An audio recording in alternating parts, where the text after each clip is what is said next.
नमस्कार बंधू भगिनींनो, मी कोच प्रभाकर कासार. माझ्या दैनंदिन तंत्रज्ञानाची ओळख या व्हिडिओ मालिकेमध्ये आपले स्वागत करतो. मी आपणासाठी या दैनंदिन व्हिडिओ मालिकेमध्ये 2 भाग प्रसारित केले. त्या पहिल्या भागामध्ये आपणास प्रस्तावना दिली आणि दुसऱ्या भागामध्ये गॅस संचाची माहिती त्याच्या 4 उपभागामध्ये मी आपणास दिली. ही माहिती आपण ऐकून मला उत्कृष्टपणे प्रतिसाद दिला. सर्वात जास्त सबस्क्राईब, लाईक आणि माझे व्हिडिओ आपण शेअर केलेत त्याबद्दल मी आपले धन्यवाद व्यक्त करतो. मी या दैनंदिन तंत्रज्ञानाची ओळख या व्हिडिओ मालिकेमध्ये अशाच प्रकारचा पुढचा भाग घेऊन आपल्यासाठी आज उपस्थित आहे. आणि हा जो भाग आहे तो महिला वर्गांसाठी जास्त उपयोगाचा असून पुरुष वर्गांनीही त्याची माहिती घेणे जरुरीचे आहे. तर हा जो भाग आहे याचं नाव आहे मिक्सर ग्राइंडर. आणि हे मिक्सर ग्राइंडर आपल्या स्वयंपाकघरामध्ये दैनंदिन वापरलं जातं आणि याचा वापर आपण मसाले दळणे, चटणी तयार करणे, ब्लेंडिंग, मिक्सिंग, ज्यूस बनवणे यासाठी करत असतो. हे उपकरण घरगुती उपकरण असून AC वीज पुरवठ्यावर चालते. त्याला सिंगल फेज असंही म्हटलं जातं. स्वयंपाकघरात मसाले, चटण्या, पीठ आणि ज्यूस तयार करण्यासाठी याचा जास्त प्रमाणात वापर होतो. हे सलग वापरण्यासाठी नसून मधून वापरण्यासाठी डिझाईन केलेले असते. आता आपण या पद्धतीने मिक्सर ग्राइंडरची माहिती बघितली. आता त्याचे प्रकार किती हे आपण पाहूया. त्यामध्ये पहिला एक प्रकार आहे स्टँडर्ड मिक्सर ग्राइंडर. घरगुती वापरासाठी आपल्या स्वयंपाकघरामध्ये सर्वाधिक वापरला जाणारा हा प्रकार आहे. कोरडे दळणे, ओले दळणे, चटणी बनवणे यासाठी याचा वापर केला जातो. याची क्षमता 500 वॅट पासून 750 वॅटेज पर्यंत असते. मिक्सरची क्षमता वॅटेजमध्ये मोजली जाते म्हणून याची क्षमता ही 500 ते 750 वॅटेजमध्ये असते. भारतीय स्वयंपाकघरात मोठ्या प्रमाणात या स्टँडर्ड मिक्सर ग्राइंडरचा वापर केला जातो. आणि या मिक्सर बरोबर 4 भांडे असतात. त्यामध्ये पहिलं भांडं जे असतं ते ओले ग्राइंडिंग जार असं त्याला म्हटलं जातं.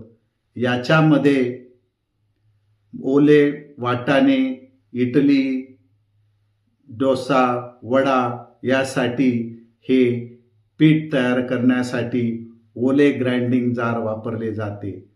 2 नंबरचे भांडे असते त्याला म्हणतात कोरडे ग्राइंडिंग जार. तर या कोरडे ग्राइंडिंग जारमध्ये विशेषतः करून मिरचीची पावडर बनवली जाते, मसाले बनवले जातात. अशा पद्धतीने कोरड्या पदार्थांचे ग्राइंडिंग करण्यासाठी हा 2 नंबरचा जार वापरला जातो. 3 नंबरचा जार जो आहे त्याला चटणी जार असे म्हटले जाते. आणि या चटणी जारमध्ये ओल्या चटण्या, नारळ, पुदिना, कोथिंबीर बारीक करण्यासाठी या चटणी जारचा वापर केला जातो. 4 नंबरचे जे भांडे आहे त्याला ज्यूस जार असे म्हटले जाते. आणि या ज्यूस जारमध्ये फळांचा ज्यूस आणि भाज्यांचा ज्यूस तयार केला जातो. आता या भांड्यांची जी क्षमता असते ती लिटरमध्ये असते, म्हणून साधारणतः 0.03 लिटर टू 1.5 लिटरपर्यंत ही सर्व भांडे आपल्याला उपलब्ध असतात. तर यामध्ये आता आपण दुसरा प्रकार बघणार आहोत आणि त्याचं नाव आहे ज्युसर मिक्सर ग्राइंडर.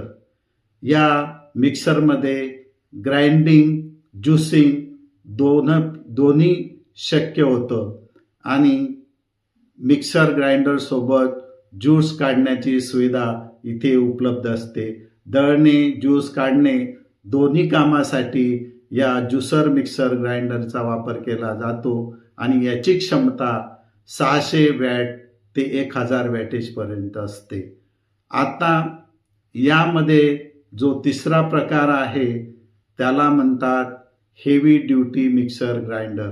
याचा वापर हॉटेल कॅन्टीन व्यवसायासाठी जास्त प्रमाणात केला जातो.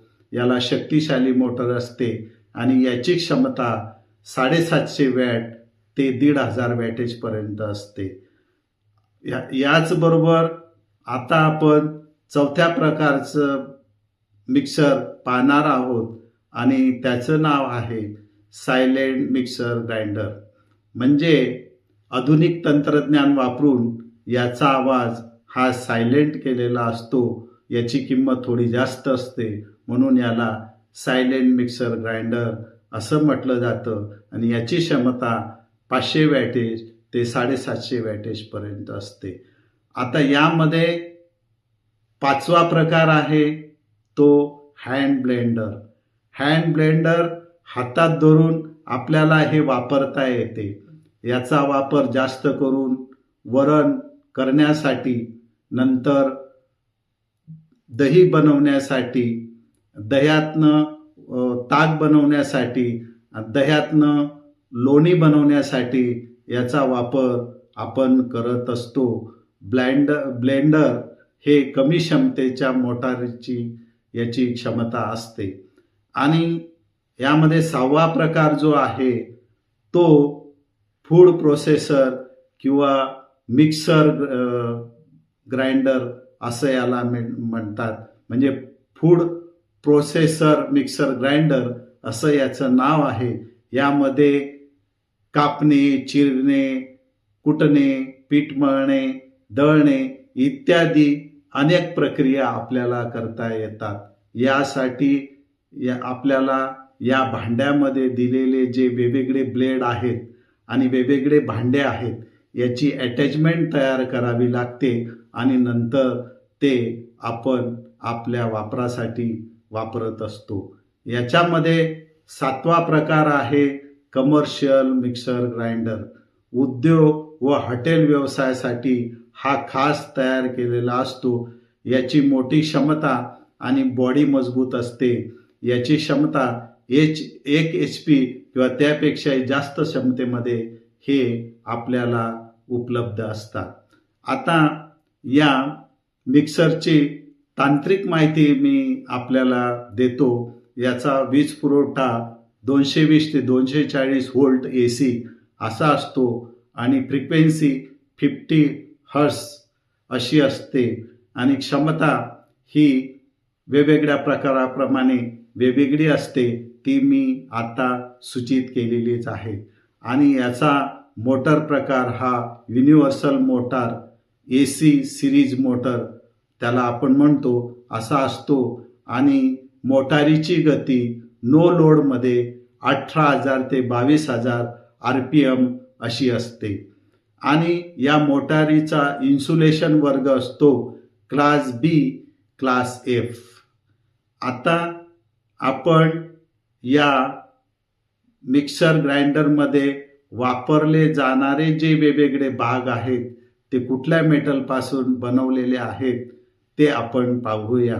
त्यामध्ये ग्राइंडिंग जार जे असतात ते स्टेनलेस स्टील या धातूपासून बनवलेले असतात आणि ते स्टेनलेस स्टील 304 नंबरचं स्टेनलेस स्टील त्यासाठी वापरलं जातं.